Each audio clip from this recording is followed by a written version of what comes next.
ഒരാൾ ഒരു ഗ്ലാസ് വെള്ളം കുടിക്കാനെടുത്ത് മേശപ്പുറത്ത് വെച്ചിട്ട് പെട്ടെന്ന് പുറത്തേക്ക് പോകേണ്ടി വന്നു.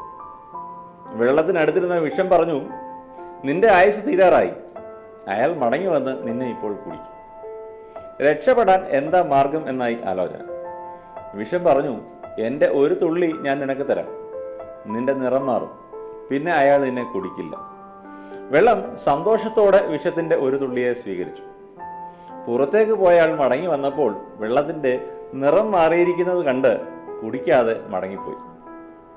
സന്തോഷത്തോടെ വെള്ളം വിഷത്തിനോട് നന്ദി പറഞ്ഞു, നീ എൻ്റെ ജീവൻ രക്ഷിച്ചു, നിന്നെ ഞാൻ ഒരിക്കലും മറക്കില്ല. ഇനി നിന്റെ ഒരു തുള്ളിയെ നീ മടക്കിയെടുത്ത് എന്നെ പഴയ രൂപത്തിലാക്കും.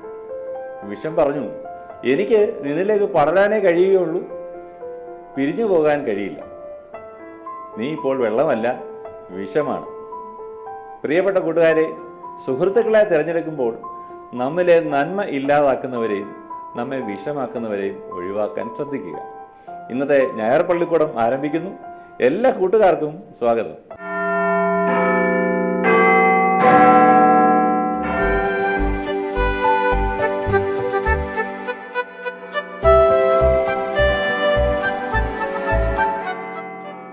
വിത്ത് വിതയ്ക്കുന്നവന്റെ ഉപമ കർത്താവ് പറഞ്ഞത് നാം പഠിച്ചിട്ടുണ്ട്. വിളയോടൊപ്പം കർഷകൻ കളയെയും വളരാൻ അനുവദിച്ചതാണ് കഥ. അതിനൊരു കാരണവും ഉണ്ടായിരുന്നു. എന്നാൽ നമ്മുടെ ചിന്തയിലാണ് കള വളരുന്നതെങ്കിലോ? നമ്മുടെ പ്രിയപ്പെട്ട തിരുമേനിയപ്പച്ചൻ അഭിമന്യ ഡോക്ടർ ഗബ്രിയേൽ മാർ ഗ്രിഗോറിയോസ് മെത്രാപ്പോലീത്ത ഇന്ന് പങ്കുവയ്ക്കുന്ന ചിന്ത കളയും വിളയും. പിതാവിൻ്റെയും പുത്രൻ്റെയും പരിശുദ്ധാത്മാവിൻ്റെ നാമത്തിൽ തനിക്ക് സ്തുതി. ഞായർ പള്ളിക്കൂടത്തിലെ എൻ്റെ കൊച്ചു കൂട്ടുകാരെ, നിങ്ങൾക്കെല്ലാവർക്കും യേശുക്രിസ്തുവിൽ എൻ്റെ സ്നേഹവന്ദനം. ഇന്നത്തെ പ്രഭാഷണത്തിന് ഞാൻ കൊടുത്തിരിക്കുന്ന തലക്കെട്ട് വിളയും കളയും എന്നുള്ളതാണ്. ഇതിനടിസ്ഥാനമായി വിശുദ്ധ മത്തായി എഴുതിയ സുവിശേഷം 13-ാം അധ്യായം 24 മുതൽ 30 വരെയുള്ള വേദഭാഗത്ത്, വിശുദ്ധ മത്തായി എഴുതിയ സുവിശേഷം 13-ാം അധ്യായം 24 മുതൽ 30 വരെയുള്ള വേദഭാഗത്ത്, സുവിശേഷ ഭാഗത്ത് നമ്മുടെ കർത്താവ് പറയുന്ന ഒരു ഉപമ അടിസ്ഥാനപ്പെടുത്തിയിരിക്കുന്നു. ആ ഉപമ ഇങ്ങനെയാണ്. ഒരു കർഷകൻ, അയാൾക്ക് ഒരു കൃഷിത്തോട്ടം. അയാൾ വിത്ത് വിതയ്ക്കുന്നതിന് മുമ്പ് നിലം നല്ലതുപോലെ പാകമാക്കി. വിത്ത് വിതച്ചു, നല്ല വിത്ത്, ഫലം കൊടുക്കുന്ന വിത്ത്. വളവും വെള്ളവും യഥാസമയം അതിന് കൊടുത്ത് പരിപാലിച്ചു. വിത്തുകൾ മുളപൊട്ടി നാമ്പ് നീട്ടി ഇലയും തണ്ടുമായി വളർന്നുകൊണ്ടിരുന്നു. പൂക്കാറായ സന്ദർഭത്തിൽ കർഷകൻ ഒരു കാര്യം പ്രത്യേകം ശ്രദ്ധിച്ചു. ഇതാ അതിനിടയിൽ കളകളും വളർന്നു വന്നിരിക്കുന്നു. അപ്പോൾ കർഷകൻ കൃഷിത്തോട്ടത്തിൻ്റെ ഉടമയോടെ, ഞാൻ ഈ കളകളെല്ലാം പറിച്ചു കളയാം. ഉടനെ ഉടമ പറഞ്ഞു, അങ്ങനെ വേണ്ട, ഒരുപക്ഷെ കള പറിച്ചു കളയുമ്പോൾ നല്ല വിത്തുകളും കൂടെ പിഴുതുപോകുവാൻ സാധ്യതയുണ്ട്. അത് വളരട്ടെ. അവസാനം ഞാൻ എന്തു ചെയ്യും? നമുക്ക് നല്ല വിത്തുകൾ, നല്ല കതിരുകൾ കൊയ്ത് അത് കളപ്പുരയിൽ ശേഖരിക്കാം. എന്നാൽ കളകൾ നമുക്ക് അരിഞ്ഞ് വാരിക്കൂട്ടി തീയിലിട്ട് ചുട്ടുകളയാം. ഇവിടെ നല്ല വിത്ത് മുളച്ച് നാമ്പ് നീട്ടി വളർന്നപ്പോൾ കർഷകന് ഒത്തിരി സന്തോഷം തോന്നി. അയാൾ സ്വപ്നം കാണാൻ തുടങ്ങി. ഇതെല്ലാം നന്നായിരിക്കുന്നല്ലോ. പക്ഷേ അല്പം മുമ്പോട്ട് പോയപ്പോഴാണ് കളകളുടെ സാന്നിധ്യം അയാൾ തിരിച്ചറിഞ്ഞത്. എങ്ങനെ വന്നു? ഒരു ശത്രു രാത്രിയിൽ വന്ന് ആ വിത്തിനിടയിൽ കളകളുടെ വിത്തും കൂടെ വിതറിയിട്ട് പൊയ്ക്കളഞ്ഞു. അപ്പോൾ കർഷകൻ ഒരു കാര്യം പ്രത്യേകം ശ്രദ്ധിച്ചു. ഒരല്പം സൂക്ഷ്മതക്കുറവ് വന്നുപോയതല്ലേ? തീർച്ചയായും സൂക്ഷ്മതയുണ്ടെങ്കിൽ അത് മുളച്ചപ്പോൾ തന്നെ മുളയിലെ നുള്ളിക്കളയാൻ സാധ്യമാകുമായിരുന്നു. ഇത് ഒരു വലിയ പാഠം നമ്മളെ പഠിപ്പിക്കുന്നു. നല്ല മനസ്സ്, നല്ല കുട്ടി, നല്ല മനസ്സ്. പക്ഷേ അവിടെ നല്ല മനസ്സിൽ നല്ല വിത്തുകൾ വളരാം, പാഴ്വിത്തുകളും കളകളും വളരാനുള്ള സാധ്യതയുണ്ട്. നമ്മൾ ശ്രദ്ധിക്കുന്നുണ്ടല്ലോ, കളകൾ വളരുന്നതിന് വലിയ പരിപാലന ആവശ്യമില്ല, അല്ലാതെ തന്നെ കളകൾ വളരുന്നു. എന്നാൽ നല്ല വിളകൾക്ക് നല്ല പരിചരണവും പരിപാലനവും വേണം. എന്നാൽ നമ്മളുടെ ജീവിതത്തിൽ നല്ല ഫലം ലഭിക്കുന്നതിന് വിരുദ്ധമായി നിൽക്കുന്ന തെറ്റായ സാഹചര്യങ്ങൾ അതിൻ്റെ മുളയിലെ നമുക്ക് നുള്ളിക്കളയുവാൻ കഴിയേണ്ടതുണ്ട്. ഒരു കാര്യം മാത്രം നമുക്ക് ശ്രദ്ധയൂന്നണം. നമ്മളുടെ മനസ്സ് നല്ല ചിന്തകളും.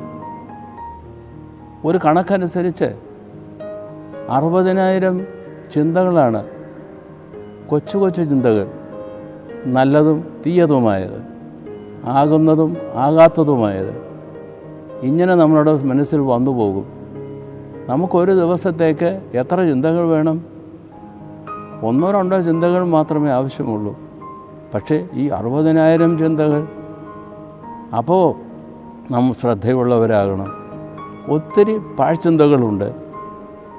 ദരിദ്രമായ ചിന്തകളാകാം, അനാവശ്യ ചിന്തകളാകാം, അശുഭചിന്തകളാകാം, അശുദ്ധ ചിന്തകളുമാകാം.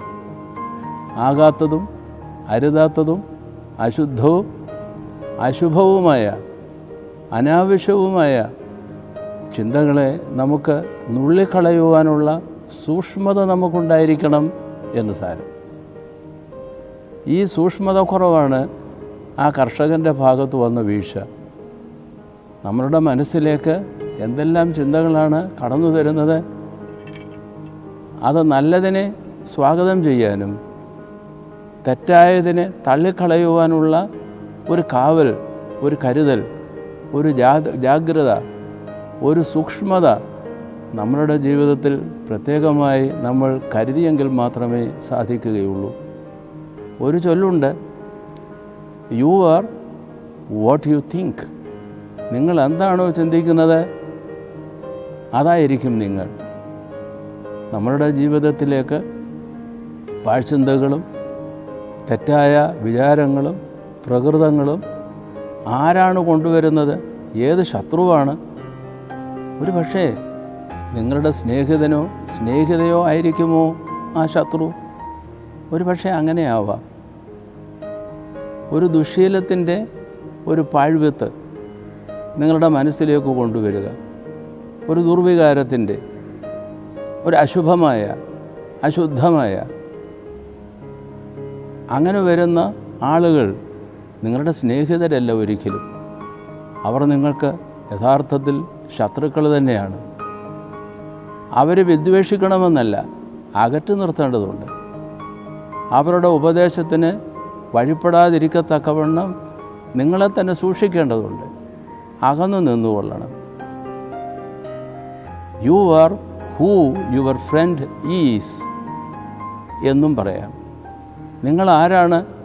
നിങ്ങളുടെ കൂട്ടുകാർ, നിങ്ങളുടെ കൂട്ടുകാരി ഏത് തരത്തിലുള്ളതാണോ, ആരാണോ അതായിരിക്കും നിങ്ങൾ.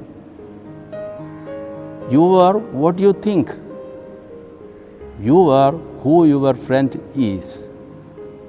നല്ല ചിന്തകൾ വളർത്തി കൊണ്ടുവന്നാൽ നിങ്ങൾ നല്ല കുഞ്ഞുങ്ങളാവും.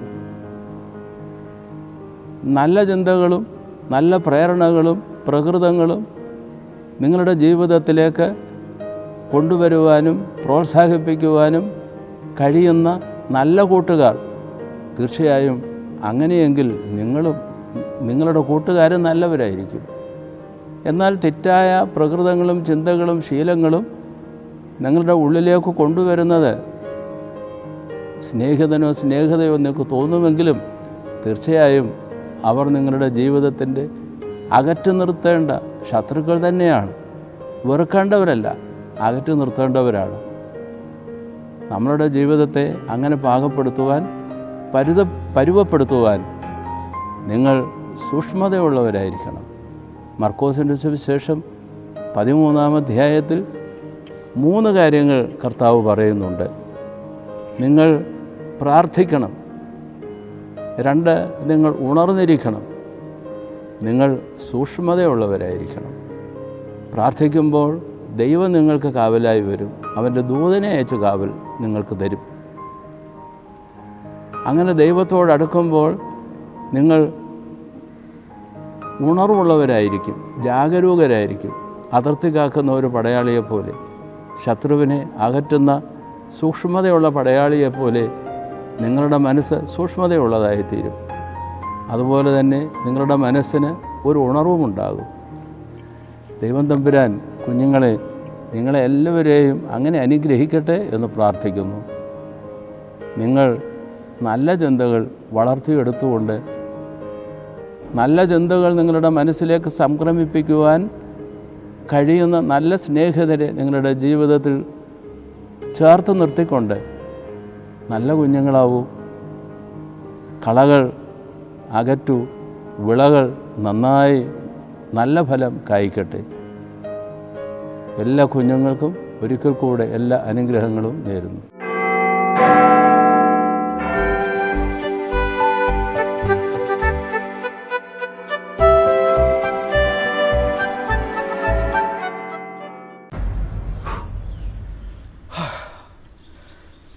ഓക്കെ, കോവിഡ് വന്നു. അവനിപ്പം നമ്മുടെ നാട്ടിൽ തന്നെയുണ്ട്. പക്ഷേ എന്നും അവനിവിടെ തന്നെ കാണുമോ? ഇല്ല. കോവിഡിനുള്ള മരുന്ന്, വാക്സിൻ, ഇതിനൊക്കെ വേണ്ടി ലോകം മുഴുവൻ പണിയെടുത്തോണ്ടിരിക്കുന്നല്ലേ. മരുന്ന് റെഡിയാവുന്നത് വരെ നമ്മൾ റിലാക്സ്ഡ് ആവരുത്, ഒരു റിസ്ക്കും എടുക്കരുത്. അതുവരെ നമ്മൾ കോവിഡിനെ തടയണം. ഒരു കാരണവശാലും അടുപ്പിക്കരുത്. നാട്ടിൽ പടരാൻ അനുവദിക്കരുത്. നമ്മൾ ഇപ്പൊ കാണിക്കുന്ന കരുതൽ ഒന്നുകൂടെ ഉറപ്പിക്കണം. പുതുതായിട്ട് ഒന്നും ചെയ്യണ്ട, എല്ലാം നമുക്ക് അറിയുന്നത് തന്നെ. സാമൂഹിക അകലം നിർബന്ധമായും പാലിക്കുക. ആൾക്കൂട്ടവും പരിപാടി ഒന്നും വേണ്ട. കുറച്ച് നാളുകൂടി. വൃത്തിയുടെ കാര്യത്തിൽ ഒരു ചാൻസ് എടുക്കണ്ട. കൈ കഴുകുക, പരിസരം വൃത്തിയാക്കുക, സാനിറ്റൈസർ ഉപയോഗിക്കുക. മാസ്ക് ആണ് മച്ചൻ. മാസ്ക് ഇല്ലാതെ പുറത്തു വരരുത്. മറ്റുള്ളവരുടെ സുരക്ഷ നമ്മുടെ കരുതലാണ്. എന്റെ കരുതൽ നമുക്ക് എല്ലാവർക്കും വേണ്ടി. നമ്മൾ ഓരോരുത്തരും കരുതണം, നമ്മുടെ നാടിന് വേണ്ടി.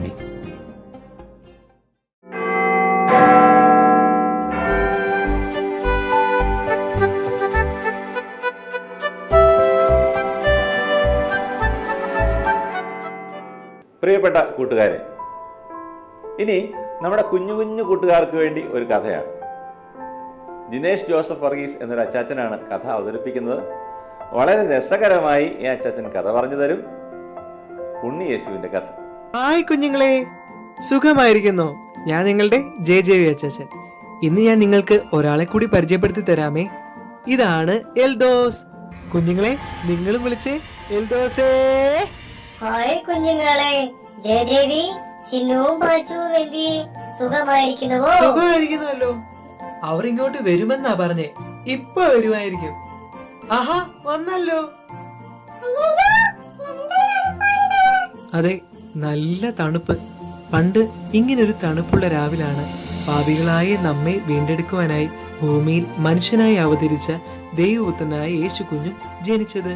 അതൊരു അത്ഭുത സംഭവം തന്നെയായിരുന്നു. അതെ, അതൊരു അത്ഭുത സംഭവം തന്നെയായിരുന്നു.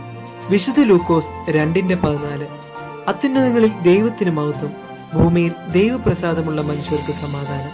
ഞാനിന്ന് നിങ്ങളോട് പറയാൻ പോകുന്ന കഥയുടെ പേര് ക്രിസ്തുമസ്, യേശുവിന്റെ ജനനം.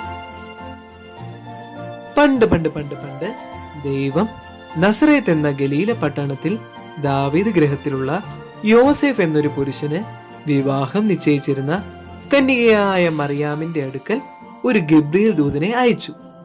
ദൂതൻ അവളുടെ അടുക്കൽ ചെന്ന്, കൃപ ലഭിച്ചവളെ, നിനക്ക് വന്ദനം, കർത്താവ് നിന്നോട് കൂടെയുണ്ട് എന്ന് പറഞ്ഞു. അത് കേട്ട മറിയ ആകെ പേടിച്ചു. ദൂതൻ അവളോട് പറഞ്ഞു, മറിയേ, ഭയപ്പെടേണ്ട, നിനക്ക് ദൈവത്തിന്റെ കൃപ ലഭിച്ചു. നീ ഗർഭം ധരിച്ച് ഒരു മകനെ പ്രസവിക്കും. അവന് യേശു എന്ന് പേർ വിളിക്കണം. ഇങ്ങനെ സംഭവിക്കേണ്ടതിന് പരിശുദ്ധാത്മാവ് നിന്റെ മേൽ വരും. അവനെ വിശുദ്ധ പ്രജ മുഴുവൻ ദൈവപുത്രൻ എന്ന് വിളിക്കപ്പെടുകയും ചെയ്യുമെന്ന് പറഞ്ഞ് ദൂതൻ അവളെ വിട്ടുപോയി. അങ്ങനെ ദൂതൻ പറഞ്ഞതുപോലെ മറിയ ഗർഭിണിയായി. തന്റെ ഭർത്താവായ യോസേഫ് ദാവീദിന്റെ കുലത്തിലുള്ളവനാകൊണ്ട് മറിയയും കൂട്ടി നസറേത്ത് വിട്ട് യഹൂദിയായിലെ ബേത്ലഹേം എന്ന പട്ടണത്തിലേക്ക് അവർ പോയി. അവിടെ വെച്ച് മറിയയ്ക്ക് പ്രസവകാലം തികഞ്ഞു. ഒന്നുമില്ലാത്ത ഒരു സാധാരണ പശുത്തൊട്ടിയിൽ മറിയ നമ്മുടെ യേശു കുഞ്ഞിനെ പ്രസവിച്ചു. അന്ന് ആ പ്രദേശത്ത് രാത്രിയിൽ ആട്ടിൻകൂട്ടത്തെ കാവൽ കാത്ത് വെളിയിൽ പാർത്തിരുന്ന ഇടയന്മാർക്ക് ഒരു ദൂതൻ പ്രത്യക്ഷപ്പെട്ട് അവരോടായി, ഭയപ്പെടേണ്ട, സർവ്വജനത്തിനും ഉണ്ടാകുവാനുള്ളൊരു മഹാസന്തോഷം ഞാൻ നിങ്ങളോട് സുവിശേഷിക്കുന്നു. കർത്താവായ ക്രിസ്തു എന്ന രക്ഷിതാവ് ഇന്ന് ദാവീദിന്റെ പട്ടണത്തിൽ നിങ്ങൾക്കായി ജനിച്ചിരിക്കുന്നു എന്ന് പറഞ്ഞു. പെട്ടെന്ന് സ്വർഗീയ സൈന്യത്തിന്റെ ഒരു സംഘം ദൂതനോട് ചേർന്ന് ദൈവത്തെ പാടി പുകഴ്ത്തി, അത്യുന്നതങ്ങളിൽ ദൈവത്തിന് മഹത്വം, ഭൂമിയിൽ ദൈവപ്രസാദമുള്ള മനുഷ്യർക്ക് സമാധാനം. അങ്ങനെ ആട്ടിടയന്മാർ വളരെ ബന്ധപ്പെട്ട് അവിടെ ആദ്യമെത്തി. പശുത്തൊട്ടിയിൽ കിടന്ന യേശു കുഞ്ഞിനെ കണ്ട് അവർ താണു വണങ്ങി ദൈവത്തെ മഹത്വപ്പെടുത്തി. പിന്നാലെ കിഴക്ക് നിന്ന് വിദ്വാൻമാർ നക്ഷത്രം കണ്ട് യെരുശലേമിൽ ഹെരോദ രാജാവിന്റെ അടുക്കലെത്തി. യേശു കുഞ്ഞിനെ നമസ്കരിക്കാൻ വന്നിരിക്കുന്നു എന്ന് പറഞ്ഞു. ഇത് കേട്ട് ഹെരോദ രാജാവ് ആകെ ഭ്രമിച്ചു. യേശു കുഞ്ഞിനെ കണ്ടെത്തിയാൽ എന്നെയും അറിയിക്കണമെന്ന് പറഞ്ഞ് ഹെരോദ രാജാവ് അവരെ ബേത്ലഹേമിലേക്ക് അയച്ചു. അങ്ങനെ അവർക്ക് കിഴക്ക് കണ്ട നക്ഷത്രം വഴികാട്ടിയായി മുമ്പേ പോയി യേശു കുഞ്ഞിന്റെ അടുക്കൽ എത്തിച്ചു.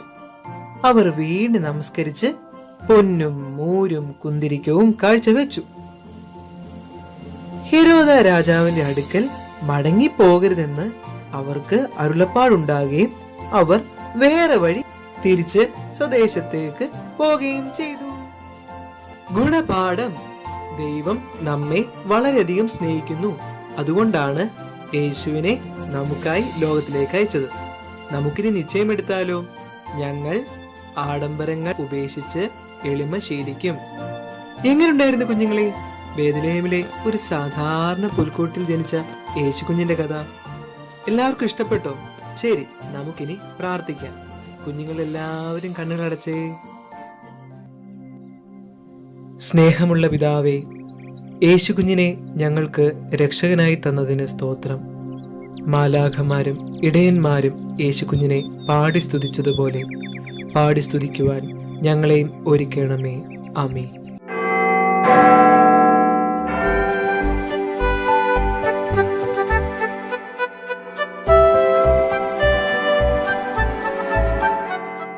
ചോദ്യം ഉത്തരം. ഇന്നത്തെ ചോദ്യം ഇതാണ്: വിശുദ്ധ വേദപുസ്തകത്തിൽ പുതിയ നിയമത്തിൽ കളയെക്കുറിച്ചും വിളയെക്കുറിച്ചുമുള്ള ഉപമ പ്രതിപാദിക്കുന്ന വേദഭാഗം ഏതാണ്?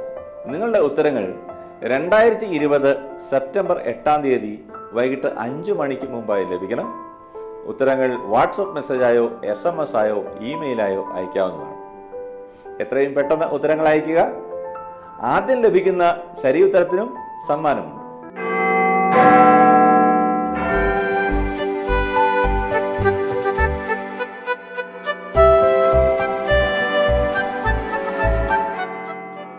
ഇന്നത്തെ ഞായർ പള്ളിക്കൂടത്തിന്റെ സമയം അവസാനിക്കുകയാണ്. ഈ പ്രോഗ്രാം എല്ലാവർക്കും ഇഷ്ടപ്പെട്ടു എന്ന് കരുതട്ടെ. നിങ്ങളുടെ വിലയേറിയ അഭിപ്രായങ്ങളും നിർദ്ദേശങ്ങളും അറിയിക്കുക. അടുത്ത ആഴ്ച കാണാൻ ആഗ്രഹിച്ചുകൊണ്ട് സന്തോഷങ്ങൾ ബൈ പറയുന്നു. എല്ലാവരെയും ദൈവം അനുഗ്രഹിക്കട്ടെ.